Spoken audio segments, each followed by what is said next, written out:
પવિત્ર ચૈત્ર માસ દરમિયાન દેવી દેવતાઓની આરાધનાનું વિશેષ મહત્વ હોય છે ત્યારે સમીના વાટાવાસમાં બિરાજમાન સમેચા પરિવાર પ્રજાપતિ સમાજના કુળદેવી શ્રી પીઠળ માકાજીનો ભવ્ય નવરંગ માંડવો ચૈત્ર સુદ 9 શુક્રવારના રોજ ભક્તિસભર માહોલમાં યોજાયો હતો।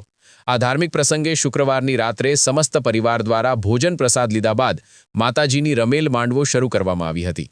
આ કાર્યક્રમ મોરલ ધામના ભુવાજી CN પ્રજાપતિ તથા વાયડથી પધારેલા ભુવાજી શૈલેષભાઈ રબારીના પાવન સાનિધ્યમાં યોજાયો હતો। શ્રી પીઠળ માતાજીના પઢિયાર ભુવાજી પ્રહલાદભાઈ બબાભાઈની વિશેષ ઉપસ્થિતિમાં શામજીભાઈ મહાદેવભાઈ, કનુભાઈ શામજીભાઈ, દિનેશભાઈ શામજીભાઈ, શૈલેષભાઈ કાનજીભાઈ અને હાર્દિક કનુભાઈ સહિત સમગ્ર સમેચા પરિવાર દ્વારા માતાજીની આરાધના કરવામાં આવી હતી। રાત્રિ દરમિયાન ભુવાજીઓએ રમેલી રમઝટ બોલાવી શ્રદ્ધાળુઓને ભક્તિરસમાં તરબોળ કર્યા હતા। શનિવારે વહેલી સવારે શુભ ચોઘડીએ સૂર્યદેવની સાક્ષીએ દેવી દેવતાઓને તેલ ફૂલ ચઢાવી આરતી ઉતારવામાં આવી હતી।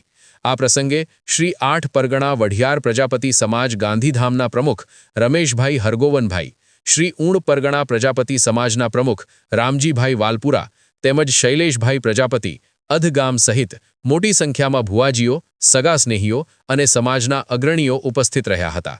સમગ્ર કાર્યક્રમનું આયોજન સમેચા પરિવાર દ્વારા ખૂબ જ સુંદર રીતે કરવામાં આવ્યું હતું।